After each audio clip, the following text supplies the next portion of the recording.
The camera opens on a quiet bedroom. Morning light filters through half-closed curtains, painting long streaks across a man's tired face. His name is Amir, 45 years old, a man who once woke every day with the energy of a young lion. Now, he just lies there, staring at the ceiling fan spinning slow circles above him. He used to laugh easily. Now his laughter feels forced. He used to rise before dawn, lace his running shoes, and jog along the riverside. But lately, he barely makes it out of bed. The coffee on his bedside table has gone cold again. There's no dramatic tragedy in Amir's life. No accident, no heartbreak, just a slow, silent erosion of energy. And somewhere deep down, he knows it's not just about being tired. It's something more personal, something men rarely speak about. When he looks at his wife in the kitchen, his heart still warms, but a new shadow lives in his chest. The shame of not being the man he used to be. The quiet embarrassment. He scrolls through his phone one morning, half awake, between news updates and work emails. An ad flashes. Massage this spot for 1 minute a day to restore your male power. He scoffs. Yeah, right, he mutters. But then he doesn't scroll away. His thumb hovers for a moment longer than it should. Because the truth is, he's been searching. Late at night, when his wife sleeps beside him, he's watched videos, read blogs, tried supplements with shiny promises. Nothing ever worked for long.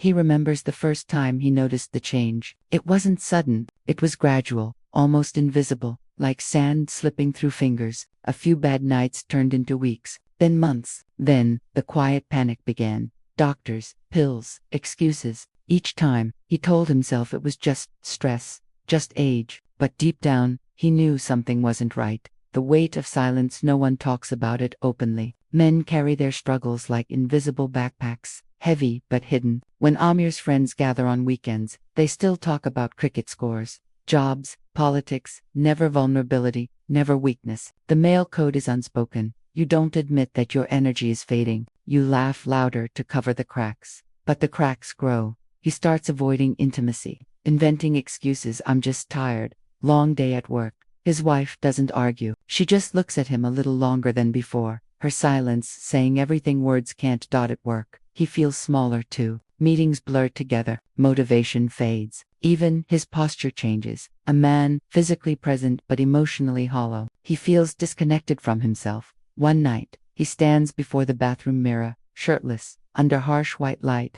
The man looking back at him is familiar, yet distant. The soft stomach, the tired eyes, the quiet ache of shame. He presses his palms against the sink and whispers, "What happened to me?" The hidden science of decline. If this were a medical film, the camera would zoom into his body, inside the veins, nerves, and cells. We'd see that this isn't just about willpower. It's biology. Years of sitting, long hours, poor sleep, rising stress, and neglected exercise have slowed the rhythm of his blood flow, especially in the pelvic region. The same vessels that once pulsed with life now move sluggishly. When blood flow weakens, nerve sensitivity dulls and hormone signals lose strength like a radio tuned slightly off frequency. The result, fatigue, poor mood, and fading vitality. The problem isn't always in the heart or mind. It's in the small, forgotten pathways of the body that quietly decide how alive a man feels. But Amir doesn't know all this yet, not until he meets the urologist later. Right now, all he knows is loss and confusion. The breaking point. It's late Friday night. Rain taps the window pane like nervous fingers. His wife lies asleep, her breathing slow and soft. Amir sits on the edge of the bed, scrolling again. That same ad appears, the one about the 1-minute massage. This time, he clicks. The video is simple. A doctor in a white coat explains how a small muscle region, ignored by most men, plays a key role in restoring blood flow and sensitivity. It sounds too easy, too small, too unbelievable, but for some reason, his heart beats faster. Maybe it's hope, or desperation. He watches it again, and again. The inner voice, Emia's inner voice, whispers, "What if it's real? What if something this simple could change everything?" Then another voice, harsher, skeptical, "You've tried before. Nothing worked. Don't be a fool." But the first voice is louder this time, because he's tired of feeling half alive. He's tired of pretending everything is fine. So he decides, tomorrow, he'll make an appointment, not with a random ad, but with a real urologist, someone who can tell him the truth. A morning of decision. The next morning, the world feels different. The sun filters brighter. The air smells fresher. He even shaves something he hasn't done properly in weeks. At breakfast, his wife notices the change. "You look better today," she says softly. He smiles for the first time in a long while. Just trying something new. He doesn't tell her what it is. Not yet. On his way to the clinic, he drives past the old park where he used to jog, the benches, the tall banyan tree, the track, all the same. Yet he feels like a stranger passing through memories of another life. He whispers to himself, "Maybe I can come back here again, stronger." The waiting room, the clinic, smells of antiseptic and quiet hope. Men sit in rows, all pretending to read magazines, none wanting to meet anyone's eyes. Each man has his own private battle, blood pressure, fatigue, or maybe the same silent problem Amir carries. When his name is called, he exhales deeply and walks in. Dr. Rizwan is in his late 50s, with kind eyes and a calm voice that fills the room like sunlight. He listens patiently, without judgment. When Amir finally says it, the thing he's been avoiding, his voice breaks a little. I don't feel like myself anymore." The doctor nods. "That's more common than you think. The gentle truth." Rizwan explains that what Amir is going through isn't weakness, it's biology and lifestyle. As men age, their blood vessels narrow, their circulation weakens, and stress hormones rise, all of which reduce vitality. But the most overlooked issue, poor pelvic muscle activation. He sketches a simple diagram on paper, showing a web of arteries and nerves. "See this area?" he says, tapping the page gently. "If this region becomes weak or tight, it's like closing a valve that controls blood flow. The result, your energy, drive, and performance fade." Then he adds, "But the good news is, it can be reversed." Those words hit Amir like a spark in the dark. A seed of hope. The doctor continues, explaining how a specific massage technique, when practiced daily, helps stimulate blood vessels, awaken dormant nerves, and restore vitality naturally. No pills, no chemicals. Your body, he says, remembers how to heal. You just have to give it the right signal. For the first time in months, Amir feels something shift inside him, not just belief, but relief. He walks out of the clinic with a small card in his pocket, where the doctor has scribbled notes about the technique and lifestyle changes. Outside, the sunlight feels warmer than before. He stands there for a moment, closes his eyes, and breathes deeply. Something inside him whispers, maybe this is the beginning. Fade out. That night, as he lies beside his wife, he feels a quiet energy returning, not physical yet, but emotional, a sense of direction, a sense of possibility. He doesn't know if this will work. He doesn't know how long it will take. But for the first time in years, he feels something he thought he'd lost hope. The screen fades to black, and the narrator's voice gently says, "Every man has a moment when he realizes the greatest battle is not against age or failure, but against giving up. And when he chooses to fight, even softly, life begins to return." The next morning arrives with a new kind of silence, not the heavy kind that presses against the chest, but the quiet that comes before change. Amir wakes early. The city outside still yawns, its streets soft with morning haze. He sits by the window, holding a cup of tea, watching sunlight climb the walls. Something in him feels different, not stronger yet, but lighter, steadier. For the first time in months, he's not running away from the problem, he's walking toward it. The return to the clinic. Rizwan's clinic looks smaller in daylight, almost humble, just white walls, a few green plants, and certificates framed neatly behind the desk. But to Amir, it feels like a temple of answers. The doctor greets him with the same calm smile. "So, you're ready to learn the technique?" he asks. IR nods. "More than ready." Dr. Rizwan leans back in his chair, his tone shifting from conversational to instructive, the tone of a man who has taught this truth to hundreds before. The hidden map inside every man, most men. The doctor begins. Think potency comes from hormones or the mind, but in reality, it begins here. He places his palm over his lower abdomen. There's a group of muscles deep within the pelvic floor. They act like the body's internal foundation. They control blood flow, nerve tension, and pressure. When these muscles weaken or stiffen, circulation to the reproductive organs drops, and the body forgets how to stay energized.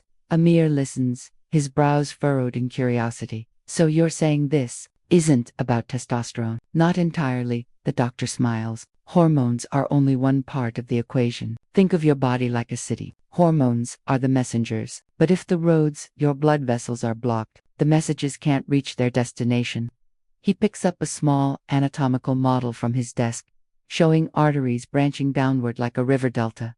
Now, he says, pointing at a thin network near the base, this is the region most men never pay attention to. It's the root of vitality. A 1-minute targeted massage here can open these microchannels, improving circulation almost immediately. The analogy of flow. He leans closer, speaking softly. Imagine your body as a garden. You've planted strong trees, but if the soil at the roots hardens, water can't reach. The leaves dry out, not because the tree is weak, but because the roots are starved. Amir nods slowly. The analogy lands deep.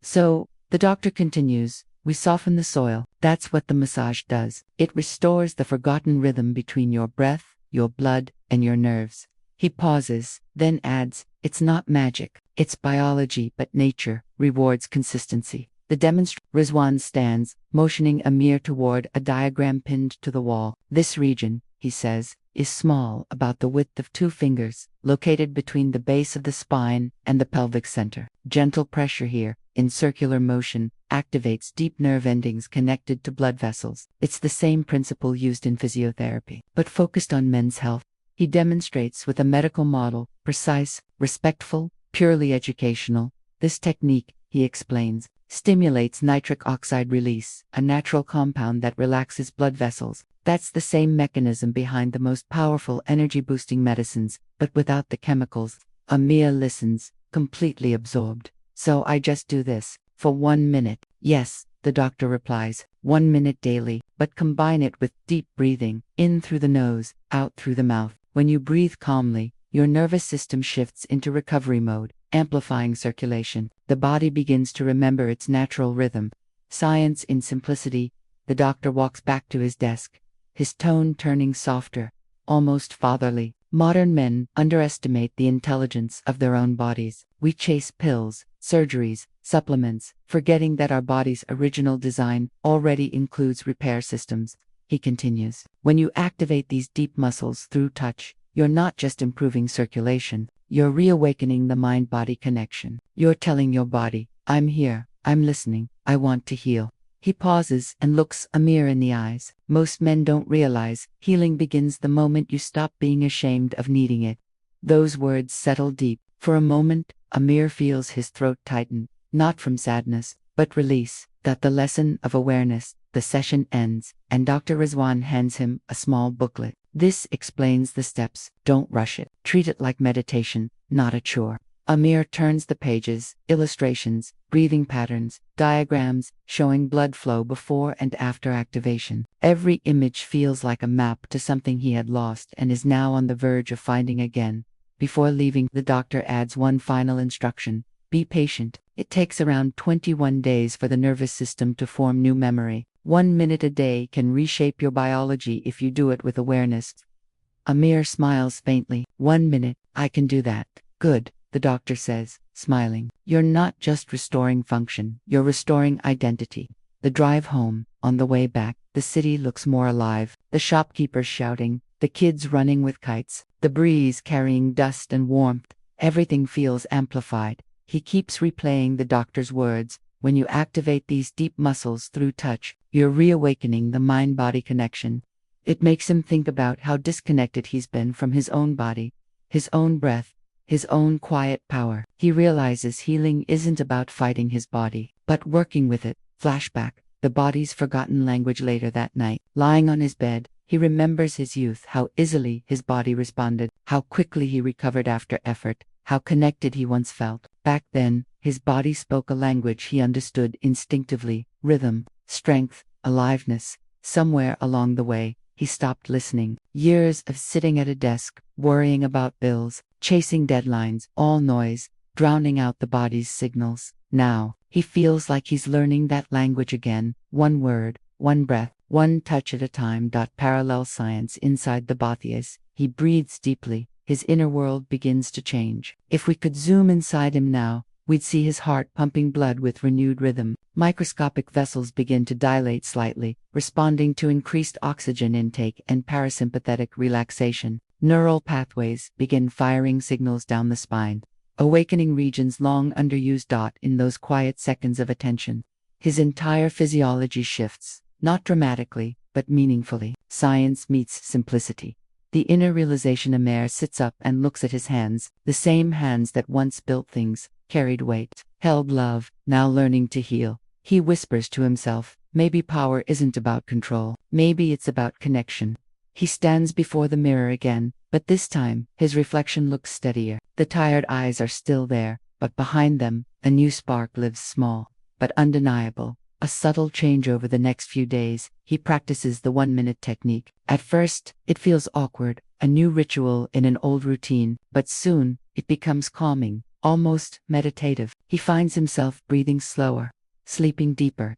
His mood lifts in quiet ways. Laughter comes easier, concentration sharper, energy more even. The change isn't dramatic yet, but it's noticeable enough that his wife asks, "You seem happier lately." He smiles softly, "Just taking care of myself a little more."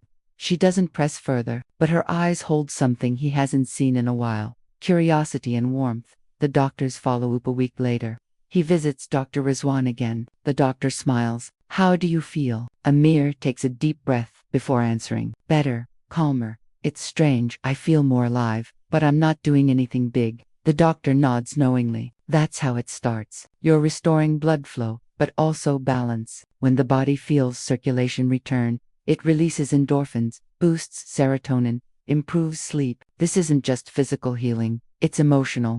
He leans forward, his tone serious but gentle. "Remember, this practice isn't just about intimacy or performance. It's about restoring the body's confidence in itself." Those words hit Amir deeply. Restoring the body's confidence in itself. He never thought of it that way, that even the body could lose faith, waiting to be reminded it still works, still matters, still belongs to him. The turning point that evening. As Amir sits in his garden, watching the sunset, he feels gratitude. The wind brushes through the bougainvillea, the air smells of rain and earth, and for the first time in years, he feels present fully. He understands now what the doctor meant. The technique isn't a shortcut, it's a signal, a daily message to his body saying, "Wake up, I still believe in you." And with each passing day, that belief grows stronger.